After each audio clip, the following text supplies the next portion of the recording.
रिफ़त है और आज हम केमिस्ट्री का जो सेकंड लेक्चर जो है वो हम कंटिन्यू करेंगे। जो फर्स्ट लेक्चर था उसमें हमने इंट्रोडक्शन पढ़ा था और 4 ब्रांचेस जो हैं केमिस्ट्री की डिस्कस की थी। आज हम उसके आगे ऑनवर्ड्स जो है नेक्स्ट जो 5th ब्रांच जो है केमिस्ट्री की उसको कंटिन्यू करते हैं।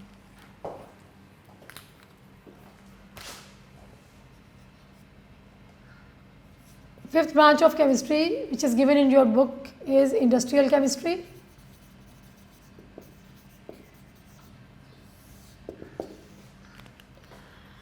अच्छा, इसमें जो है इंडस्ट्रियल केमिस्ट्री, इससे कुछ हमें आइडिया होता है कि in this branch we study about the manufacturing of the compounds on industrial scale.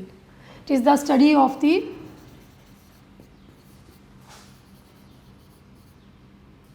compounds or substances on commercial scale.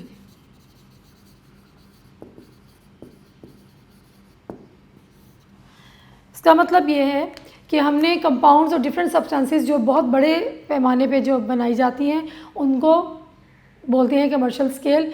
तो उन कंपाउंड्स को कैसे बनाया जाता है, क्या क्या प्रोसीजर उसमें इन्वॉल्व होते हैं, उसकी स्टडी को बोलते हैं industrial chemistry. For example, you are familiar with the names of oxygen gas, chlorine, hydrogen, then ammonia. How these gases they are being produced in the industries, and then how these gases they are being utilized to make different kinds of products like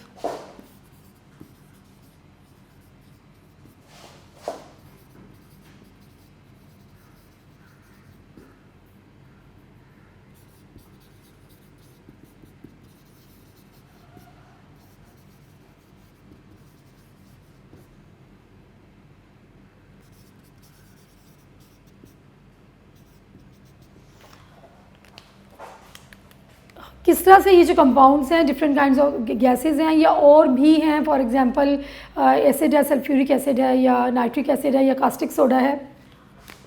caustic soda which is mentioned in your book, chemical name is sodium hydroxide, sulfuric acid.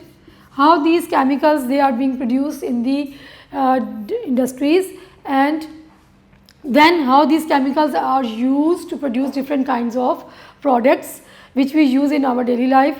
For example, soaps, detergents, fertilizers, chemicals, textile, paper, medicines, pigments, paints, etc. So in this branch of chemistry we study about the preparation of all these compounds on commercial scale. A very important branch of chemistry. Now next branch of chemistry is nuclear chemistry.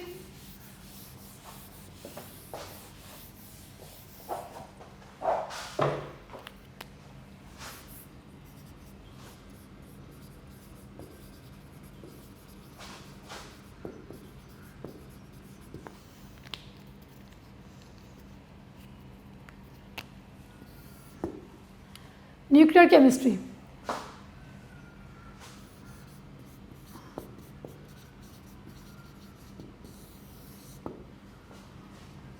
This word, this is derived from nucleus. Now in this we study about the nucleus of different elements, और nucleus जो है उसकी क्या properties हैं और क्या किस तरह से वो रोल प्ले करता है एटॉमिक एनर्जी में, सब में किस तरह से सब ये फंक्शंस या केमिकल रिएक्शंस होते हैं ऑफ दी एलिमेंट्स. इसमें हम पढ़ेंगे न्यूक्लियर केमिस्ट्री. इसको डिफाइन हम इस तरह से करेंगे, it is the study of the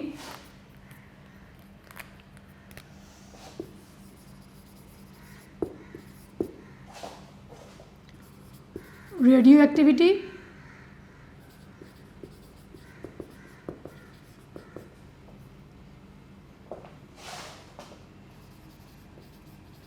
nuclear processes,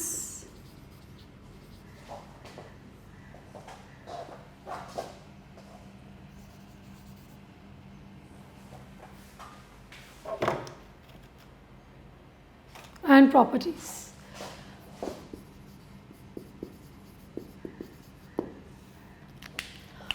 In this branch we study about the radioactivity, nuclear processes and properties. Now what is radioactivity?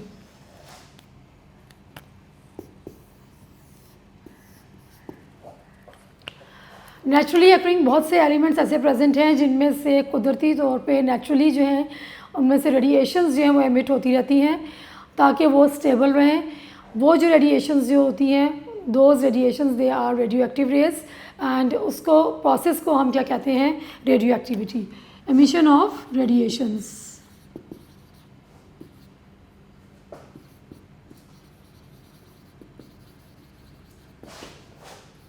Naturally इसमें एग्जांपल जो है यूरेनियम की है और भी बहुत सारे एलिमेंट्स हैं जो कि कुदरती तौर पे या नेचुरली रेडियो एक्टिव हैं, आर्टिफिशियली भी ही हैं, लेकिन कॉमनली जो कॉमन एग्जांपल यूरेनियम की है जिसमें से बहुत सारी रेडिएशंस जो हैं वो निकलती हैं. Those rays are called radio active rays and these radio active rays they are used for different in different processes in power generation और in medical treatment. Nuclear processes के न्यूक्लियर रिएक्टर्स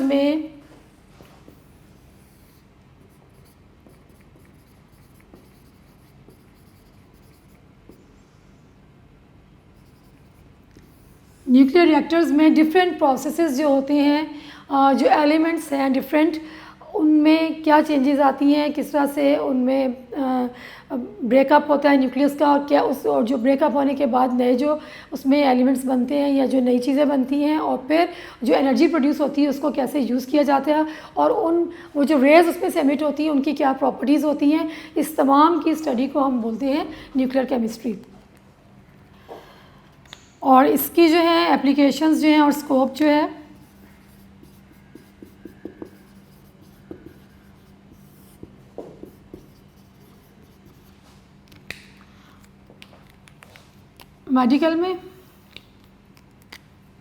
मेडिकल के field में radiotherapy,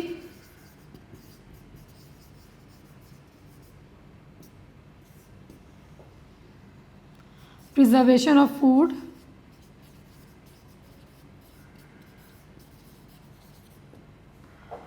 and power generation.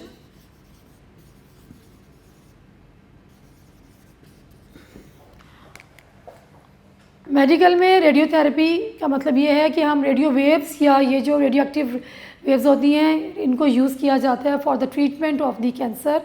For chemotherapy में use होती हैं और for the treatment of the tumour of different kinds. Then preservation of food, these radiations they are used for preservation of food and then and the energy produced during the processes which are taking place in the nuclear reactors, that energy it is used for the generation of electricity. This is known as power generation. A very important branch of chemistry is nuclear chemistry. Then next, environmental chemistry, 7th branch of chemistry is environmental chemistry.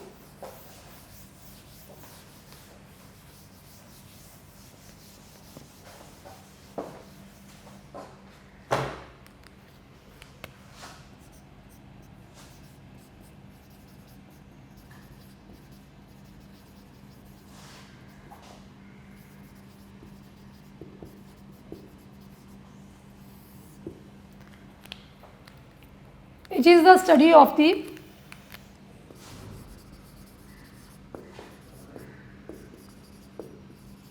components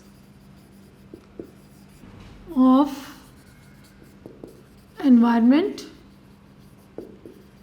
and effect of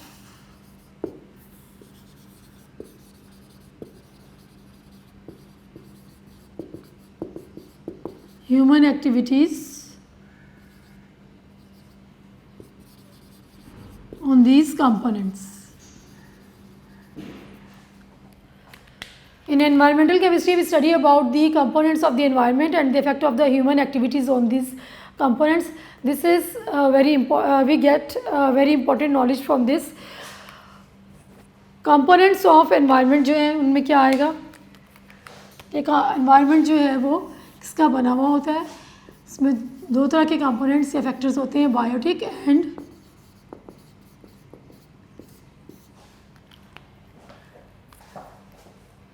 biotic में तमाम living factors आ जाते हैं, living organisms, और abiotic में जो है non living. अब environment जो है उनमें जितनी भी चीज़ें लिविंग होंगी और जो नॉन लिविंग होंगी उसकी स्टडी को हम क्या बोलेंगे, एनवायरमेंटल केमिस्ट्री। और फिर इन पे ह्यूमन एक्टिविटीज़ क्या हैं कि हमने अपनी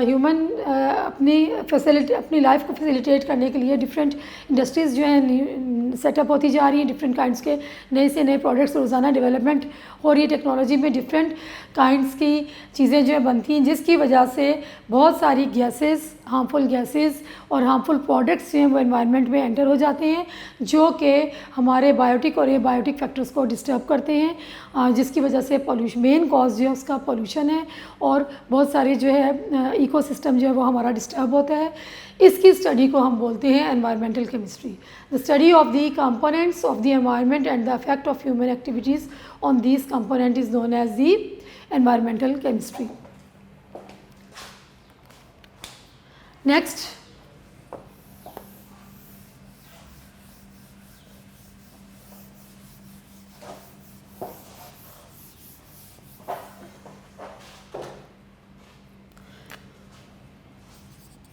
eighth branch of chemistry is analytical chemistry.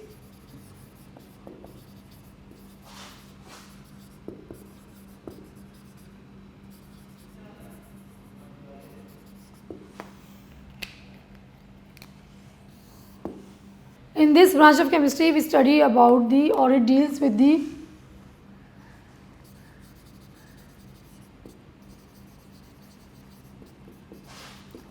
separation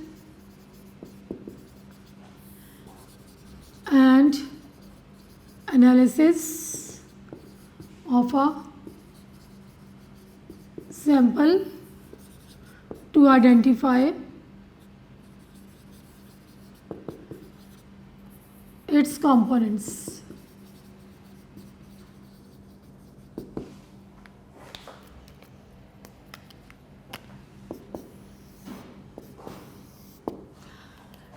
इस ब्रांच में हम क्या स्टडी करते हैं, separation and analysis of a sample to identify its components. कोई भी सैम्पल है हमारे पास किसी भी चीज़ का, चाहे वो फूड है, मैटर का कोई भी सैम्पल हम ले लें, फूड से रिलेटेड ले लें, या हमारे पास वाटर है, या हमारे पास कोई क्लिनिकल सैम्पल है, ब्लड या यूरिन सैम्पल, कि उसमें क्या क्या चीज़ें प्रेजेंट होती हैं, उसका हमने एनालिसिस करना है और उसमें से उन तमाम चीज़ों की कितनी अमाउंट प्रेजेंट होती है उसको सेपरेट करना, हर चीज़ को अलग करना और उसकी क्वालिटी को और क्वांटिटी को स्टडी करना जो है, that is called analytical chemistry.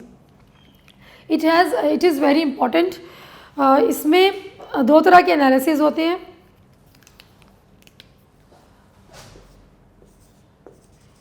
Qualitative analysis and quantitative analysis.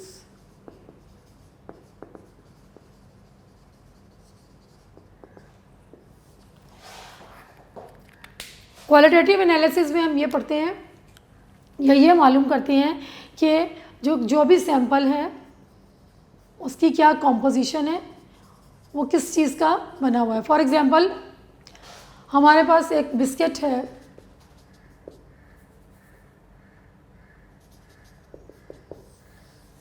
अगर हमने इसकी क्वालिटेटिव एनालिसिस करनी है तो पहले हमने ये देखना है कि इसमें क्या क्या चीज़ें प्रेजेंट होंगी। इसमें कार्बोहाइड्रेट्स, प्रोटीन्स, फैट्स, कैलोरीज और इसके अलावा कलर, फ्लेवर्स, ये सब जो चीज़ें हैं, ये कौन कौन सी चीज़ें इसमें प्रेजेंट हैं, that is called qualitative analysis. And quantitative analysis जो है उसमें आएगा the amount of different substances present in a sample.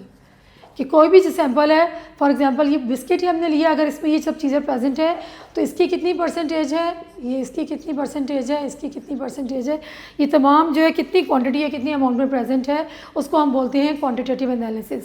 तो एनालिटिकल केमिस्ट्री में कोई भी सैंपल जो है उसका हम क्या करते हैं कि उसकी सेपरेशन करते हैं कि उसमें कौन कौन से कंपोनेंट्स प्रेजेंट हैं और उन कंपोनेंट्स की कितनी क्वांटिटी प्रेजेंट है और उसको उनकी क्या कॉम्पोजिशन है, उसको हम स्टडी करते हैं एनालिटिकल केमिस्ट्री में। And it has very vast application in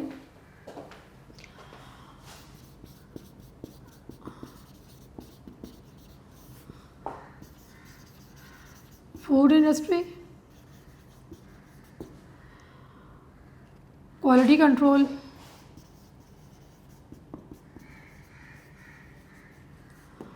और क्लिनिकल सैंपल्स,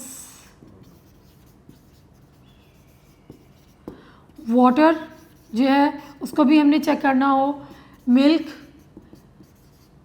में कौन कौन से कंपोनेंट्स प्रेजेंट हैं, कितनी अमाउंट में प्रेजेंट है, क्या चीज़ और प्योर है, इम्प्योरिटी चेक करनी है, वो सब, वाटर का भी, वो सब जो है हम किस में स्टडी करते हैं एनालिटिकल केमिस्ट्री में।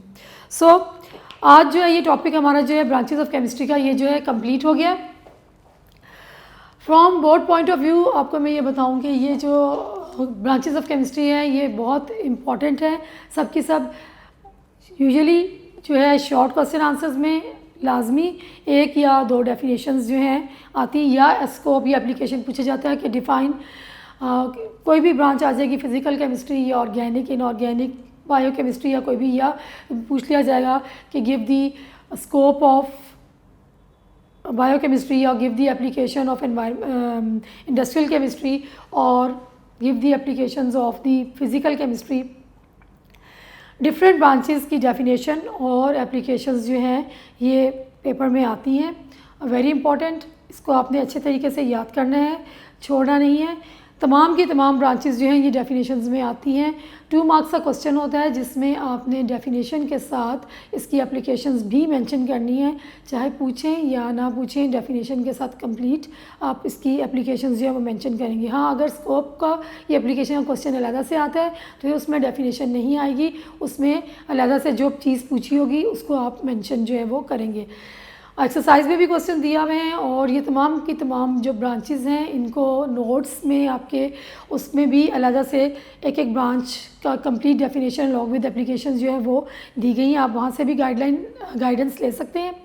देन स्टार्ट में हमने इंट्रोडक्शन में साइंस की डेफिनेशन पढ़ी थी और केमिस्ट्री की, उसको भी आप याद करेंगे, वो भी बोर्ड के एग्ज़ाम में आ चुकी है और वो भी इम्पॉर्टेंट है। अच्छा, लॉन्ग क्वेश्चन जो है वो भी कभी आ जाता है, उसमें से ऐसे हैं कि वो दे देते हैं कि define any 5 branches of chemistry, उसमें आप कोई सी 5 ब्रांचेस जो हैं आप एक्सप्लेन करेंगे, कोई सी भी 5 ब्रांचेस जो हैं, या अगर वो मेंशन कर देते हैं कि डिफ़ाइन कोई से भी 5 या 4 नेम्स लिखे हुए हैं तो जो जो लिखे होंगे आपने उसको एक्सप्लेन करना है। लॉन्ग में भी आ सकता है और शॉर्ट में भी आता है। इसके बाद जो इसकी एक्सरसाइज है टेस्ट योर सेल्फ जो है उसको हम डिस्कस कर लेते हैं। पेज नंबर 4 पे टेस्ट योर सेल्फ 1.1। हाँ, ये क्वेश्चन के आंसर्स बताने हैं बस मैंने। 6 सवाल है। 6 सवाल में 5-7 मिनट लग जाएंगे। हाँ जी, बस इतना ही। ठीक है, आपने यहीं पे सेंटर में कौन सा सेंटर में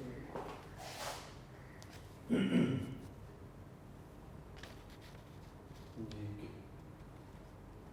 स्टार्ट कर। हाँ जी, मैं ज़रा बाहर जा रहा हूँ तो आपका अगर मेरे आने से पहले बुक का हो जाए तो उसको वाइंड अप कर दीजिए। ठीक है, ठीक है। अच्छा, पेज नंबर 4 पे टेस्ट योर सेल्फ 1.1 है, इसको हम डिस्कस कर लेते हैं क्योंकि ये टॉपिक जो है ब्रांचेस ऑफ केमिस्ट्री का हमारा कंप्लीट हो गया है। First question, in which branch of chemistry behaviour of gases and liquid is studied. इसमें किसमें हम behaviour of gases and liquid study करते हैं, that is physical chemistry. Then second जो है हमारा क्वेश्चन जो है दैट इज़ डिफाइन बायोकेमिस्ट्री, इसमें बायोकेमिस्ट्री की डेफिनेशन आप लोग लिखेंगे along with the scope. It is the study of the chemical reactions taking place in the living organism. In this branch we study about the composition and the chemical reactions of the different compounds or the substances present in the living organism, and it has its vast applications in the field of agriculture, food and medicine. Third जो है, which branch of chemistry deals with the preparation of paints and paper? Paints and paper जो है ये commercial scale पे बनाए जाते हैं। तो ये किस ब्रांच में हम स्टडी करेंगे? It is we study the manufacture और the preparation of paints and paper in industrial chemistry. Then fourth question, in which branch of chemistry are the metabolic processes of carbohydrates and proteins studied? Metabolic process of carbohydrates and proteins. Carbohydrates and the proteins, these are the biomolecules which are present in the living organism. So their metabolism, it is studied in the biochemistry. Next, fifth, which branch of chemistry deals with the atomic energy and the uses in daily life? Okay, atomic energy, it is related to the nuclear chemistry. क्योंकि उसमें हम nuclear chemistry में हम पढ़ते हैं कि that is the study of the nuclear processes, radio activity and their properties. So atomic energy जो है जो रिलीज़ होती है during the nuclear processes, it is used in daily life, in power generation and in preservation of food. So we study the use of atomic energy in the nuclear chemistry. You just have to write the name of the branch of chemistry. Sixth, which branch of chemistry deals with the structure and properties of naturally occurring molecules? Naturally occurring molecules again जो कि हम obtain करते हैं animal और plant sources से, which are organic compounds, and we study this in the organic chemistry. इन ये जो 6 के 6 क्वेश्चंस हैं इसमें यू सेकेंड क्वेश्चन में you have to write the complete definition along with the scope, और बाकियों में आपने सिर्फ just name of the branch जो है वो लिखना है। नाउ विद दिस आज का लेक्चर हमारा जो है वो ख़त्म हुआ। इसमें हमने आज हमारा कंप्लीट हो गया जो पिछले लेक्चर में, और इसमें कंप्लीट हमने ब्रांचेस ऑफ केमिस्ट्री को कर लिया, और इससे रिलेटेड जो क्वेश्चंस थे टेस्ट सेल्फ के वो भी हमने डिस्कस कर लिए हैं। नेक्स्ट जो बेसिक डेफिनेशन है इंशाल्लाह वो हम नेक्स्ट लेक्चर में करेंगे। ओके, टिल देन अल्लाह हाफिज़।